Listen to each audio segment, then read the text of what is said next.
friends from surrounding areas, of which I know there are many. We've got the mountaintop, other towns. Thank you for being here.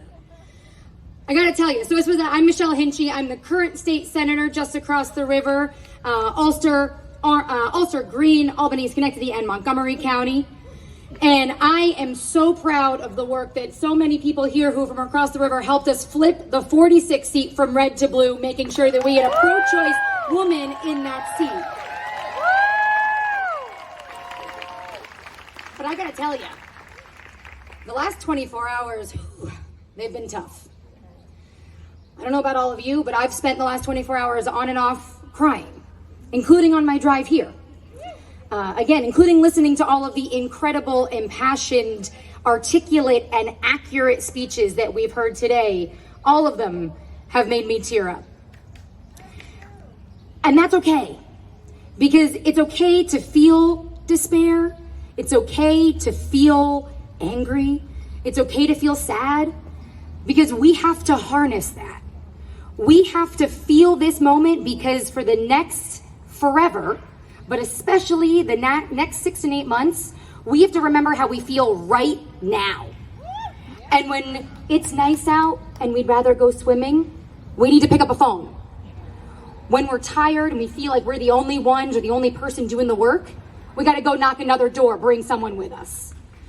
When we feel like there's nowhere else to go and maybe it's hopeless because there is gerrymandering across this country, and we don't know how to flip those state legislatures that are still sending people back in large numbers to the Congress, we have to make sure that we are bringing everyone out to vote and make sure that every single up and down the ballot, school board, town board, county legislature, state legislature, House of Representatives, representing New York, is not just pro-choice, but pro-woman, pro-person.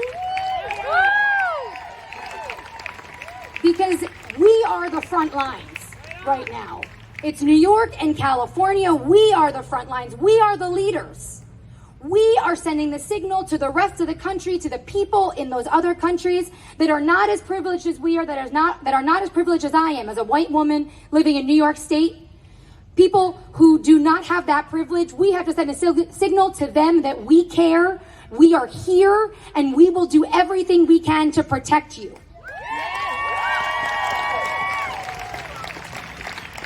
In just my first term, just our first 16 months, it's been a long 16 months, we've been able to do incredible things. We've built coalitions. We've actually passed, I say we because it's myself and my team, but we've passed actually over 50 bills through the state legislature. Everything from broadband access to healthcare access. And one thing I want to say on the healthcare access, free menstrual products were only available in New York City shelters. We recognize that. This is why it's important to have upstate voices in all level of government. We recognize that inequity, and we made sure we passed a bill last year that was signed by the governor to make sure that now every shelter across New York State provides free menstrual products to anyone who has to use those services. That's why we need upstate voices at all levels of our government. But all of our bills that we passed, including that one, passed with wide bipartisan support, except for one. And that bill is a bill I'm incredibly proud and privileged to have sponsored, which is a bill that protects medical providers from adverse action and malpractice suits from insurance companies for providing abortions to people who come to New York from other states where their states have made that vital health care illegal.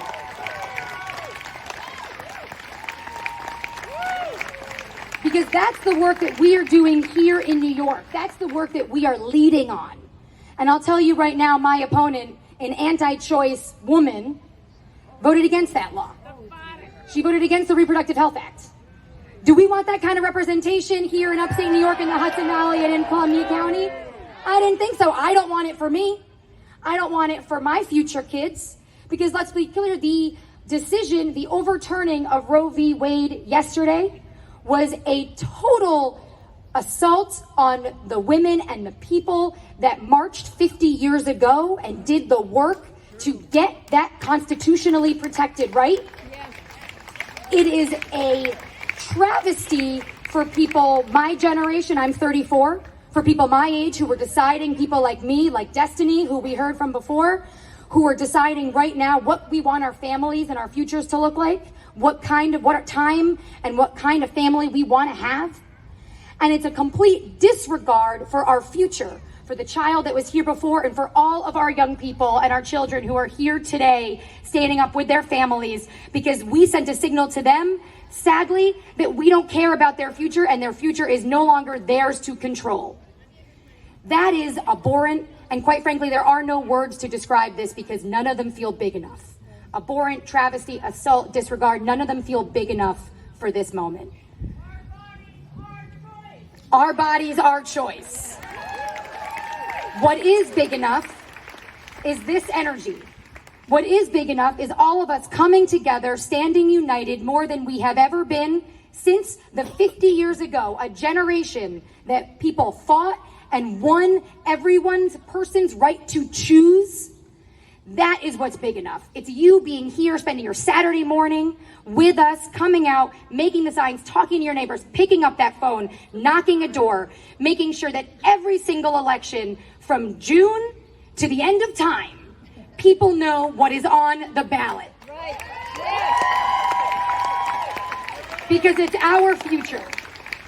So thank you for being here. This is just the beginning of this work. Thank you for being here. Remember this moment. Remember when it's raining. Remember when it's hot.